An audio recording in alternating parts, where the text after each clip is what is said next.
किसी नगर में एक बूढ़ा चोर रहता था। उसका एक 16 वर्षीय बेटा भी था। जैसे जैसे चोर बूढ़ा हुआ, उसने अपने बेटे को चोरी की कला सिखाना शुरू किया। कुछ ही दिनों में लड़का चोरी में माहिर हो गया। इसके बाद दोनों बाप बेटा आराम से जीवन व्यतीत करने लगे। एक दिन चोर ने अपने बेटे से कहा, देखो बेटा, साधु संतों की बात कभी नहीं सुननी चाहिए। अगर कहीं कोई महात्मा उपदेश दे रहा हो तो अपने कान में उंगली डालकर वहां से भाग जाना, समझे? लड़के ने उत्तर दिया, हां बापू, समझ गया। कुछ समय बाद लड़के ने सोचा, क्यों ना आज राजा के महल से ही चोरी कर लूं। ऐसा सोचकर वो महल की ओर चल पड़ा। थोड़ी दूर जाने पर उसने देखा कि रास्ते में कुछ लोग इकट्ठा होकर खड़े हैं। उसने एक व्यक्ति से पूछा, यहां इतने लोग क्यों इकट्ठा हुए हैं? उस आदमी ने उत्तर दिया, वहां एक महात्मा उपदेश दे रहे हैं। यह सुनकर लड़के का मन विचलित हुआ। उसने सोचा, मैं उनका उपदेश नहीं सुनूंगा, और अपने कान में उंगली डालकर वहां से भागने लगा। जैसे ही वो भीड़ के पास पहुंचा, एक पत्थर से ठोकर लगी और वो गिर पड़ा।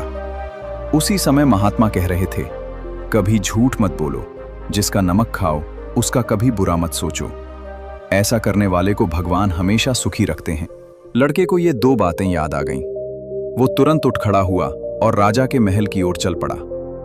महल के बाहर पहुंचकर जैसे ही वो अंदर जाने लगा, उसे पहरेदार ने रोकते हुए कहा, अरे कहां जा रहे हो? तुम कौन हो? लड़के को महात्मा का उपदेश याद आया, झूठ मत बोलो। उसने सोचा कि आज सच बोलकर देखें, इसलिए उसने कहा, मैं चोर हूं, चोरी करने आया हूं। अच्छा जाओ, पहरेदार ने कहा। लड़के ने सोचा, शायद ये मजाक कर रहा है, और सच बोलकर महल में प्रवेश कर गया। अंदर उसने देखा कि एक कमरे में ढेर सारा धन और गहने रखे हैं। उसका मन खुशी से भर गया। उसने थैले में सब धन भर लिया और दूसरे कमरे में गया। वहां रसोई घर था और बहुत सारा भोजन रखा था। वो खाने लगा। खाने के बाद वो थैला उठाकर बाहर जाने लगा। तभी उसे महात्मा का उपदेश याद आया, जिसका नमक खाओ उसका बुरा मत सोचो। लड़के ने मन ही मन कहा, मैंने राजा का खाना खाया जिसमें नमक भी था, इसलिए उसके धन का बुरा नहीं सोच सकता। उसने थैला वहीं छोड़ दिया और महल से बाहर चल पड़ा। पहरेदार ने फिर पूछा, क्या हुआ, चोरी क्यों नहीं की? लड़के ने उत्तर दिया, जिसका नमक खाया है उसका बुरा नहीं सोचना चाहिए। मैंने राजा का नमक खाया, इसलिए चोरी नहीं की और धन वहीं छोड़ आया।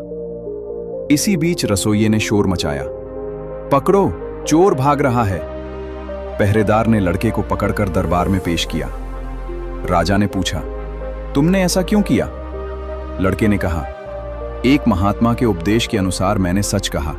मैं चोरी करने आया था, परंतु राजा का खाना खा चुका था, इसलिए उसके प्रति बुरा व्यवहार नहीं किया और धन वहीं छोड़ आया।